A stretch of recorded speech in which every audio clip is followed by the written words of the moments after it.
Okay. So, at the time when I couldn't take it anymore, so many atrocities was committed against me. So, one day I sat down with my abuser. I said, okay, it's obvious that you are no longer happy in this marriage. Both of us are no longer happy. It was fight, toxic. It became demonic and diabolical.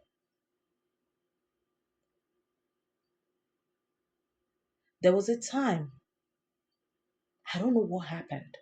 My right leg, I couldn't lift my right leg. I don't know what was done.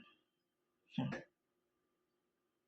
But I knew that there was so much charms and voodoo that was being done against me. So much. Because my abuser became very kind of like greedy. He wanted to take everything from me. Didn't care about my life. Didn't care. It's sad. Didn't care about the life of the mother of his children. And he showed it because he proceeded to set me up. A man who can set his wife up with his children so that he can profit from it. What kind of man do you think he is? This was what happened. When I said, when he knew I was serious, that I wasn't going to continue with this anymore, he proceeded to set me up. And I know he did set me up because he kept on telling me I would deal with you. He kept on threatening me. You know, there were times before when I wanted to leave the marriage, he would tell me that I would take your children. I would take this house. You have built so much. I would take it from you. I would take alimony from you. I will take child support from you. I said, what is it? Threat upon threat. I will take your children from you. You will not see them again. You. I said, now, I'll be this one, no. And I will back down. And I will say, okay, let me not divorce. Let me not separate. So much threats. He threatened me so much that I was worried about the effect, aftermath of leaving the marriage. And then I will calm down. I won't want to leave the marriage. But when I realized that my life was no longer safe, that I was no longer safe with him and with him being around me, that was when I was determined that, okay, at this point in time, I do not care about any aftermath, any war he was going to wage. I don't care. My life is in danger. I have to leave. I have to leave. And that was when I came to an agreement with him and I gave him that money to make it sweet so that he would say, okay, at least she met me halfway. Okay, let me leave and let her go. No. After collecting the money, he proceeded to download pornography. Pornography. In my daughter's iPad, my 6-year-old iPad, she was 6 years old then. He did it because he confirmed to me that he did it. He confirmed it to me that he did it. In the course of exchanging words, he said, look, didn't I tell you that I was going to get you? I told you I was going to get you. He downloaded that pornography in my daughter's iPad. And my daughter was watching the iPad. My 6-year-old daughter was watching the iPad. She was watching the pornography. And my oldest daughter came to tell me. And I looked and I said, Jesus. Now, let me backtrack.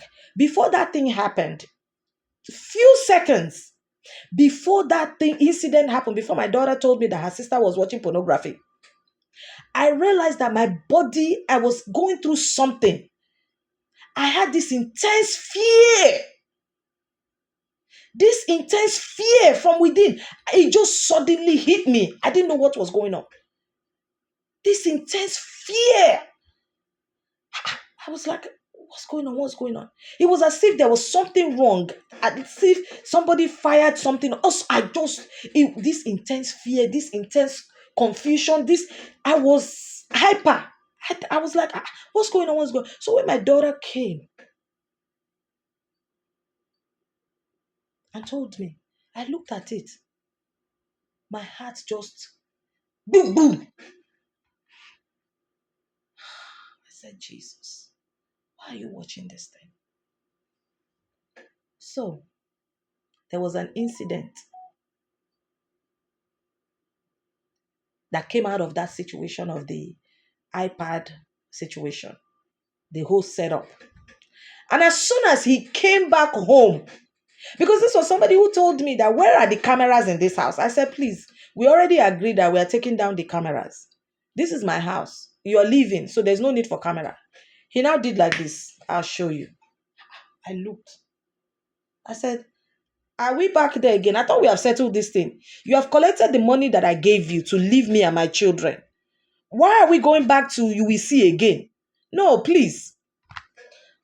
So, my people, he left the house. As soon as that incident happened, I heard my garage door go up. And then he came upstairs.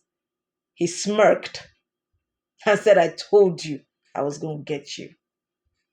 I told you I will get you. I told you no woman leaves me. And then the next thing, he brought out his phone and took pictures and took pictures and took my daughter. That time I was giving first aid, you know.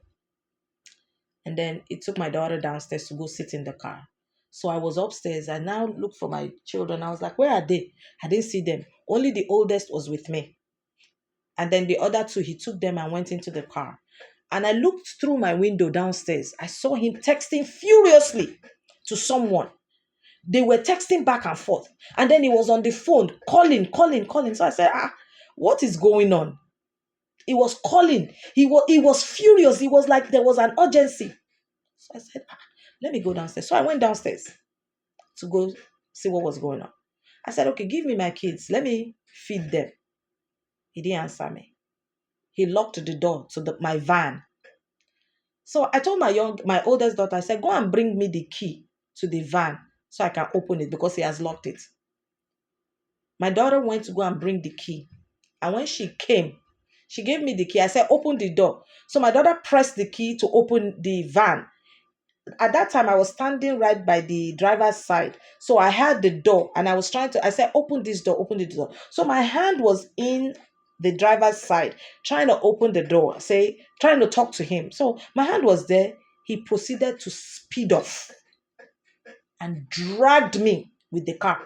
And I fell down and I hit my chest on the floor.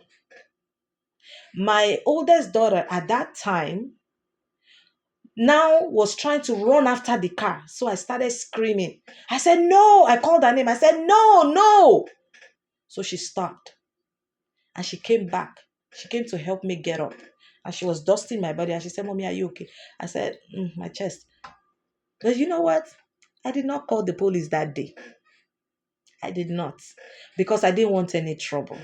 If I had an ulterior motive, I would have called the police on him for dragging me with a car. But I did not. I just wanted us to separate peacefully. I didn't want to explain to my children that what their mother did was what led to their father being arrested. I didn't want to do that. But he didn't care. So when he proceeded to speed off with my children, I entered my car and I followed him. I said, please, just give me my children. We have talked about this thing. We're supposed to separate peacefully. At that time, he now called the police because all the plan, him and the people that he was communicating with was to call the police, call the police. Every time he calls the police on me in the house. Anyway, I'll give you another story for that. So he proceeded to call the police. So the police came and they were asking what happened. And I explained to them what happened. And we were going back and forth. The police said, go home. So they called ambulance. Anyway, and everything, you know, I was trying to check on my daughter. But at the end of the day, the police came back to my house. He came with police. He came with the police. So they came and asked me to leave my house. And I said, no, this is my house. They said, well, he said it's marital property, so you have to leave. So I left. And then that was how I caught a case of child abuse. The father of my children called the police on me that my daughter that was watching pornography that he had downloaded on her iPad to set me up so that he can take my children, take my house, and I'll be paying him child support. It was intentional. It was methodical. He did it intentionally to use my children as leverage because he knows that if my children are with me and I'm at home, I'm not going to pay him any money. So he wanted to flip the script to favor him. He knows that when he screams child abuse, nobody will listen to me. So he did that. And I caught a case. And I went to jail. Yes, I went to jail. He came to court with his sister. And they proceeded to tell the judge this, that. And I went to jail. For him setting me up. You see, in this society, when women are being abused and you keep telling them that this is what is happening, nobody listens to you because our abuser's voice is the loudest. My abuser knows the system very well. My abuser sits down in the library and start Googling how he can sue people for money. Quick money, quick scheme. So he knows the system. He knows what button to push. He knows what to say. He knows he has A1 in that one. He does. And at the end of the day, he set it up to the point where my children were taken from me. My house was taken from me. And I was paying him child support. We dragged the case. The case was dragged from 2021 to 2022. And I went to jail. Because of wanting to separate from him. And that was my greatest fear. The fallout or post-separation fallout or the whole divorce thing.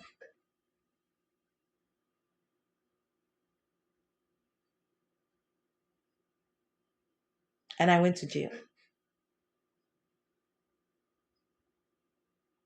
This is the person that wants to get money from me, but you are using black magic. You are using juju on me. You want to tear me down. Haba, I did you good. I bought you 3 cars. I gave you money to spend. I fed you. And this was what you paid me with? And he went about telling people that I was irresponsible, but I was responsible enough to buy a house that he took from me and they gave to him. I was responsible enough to build a business that he wanted to take. I had tattoos all over my body. That was what he told them. That I was the one cheating. Everything my abuser accused me of, he did it to me.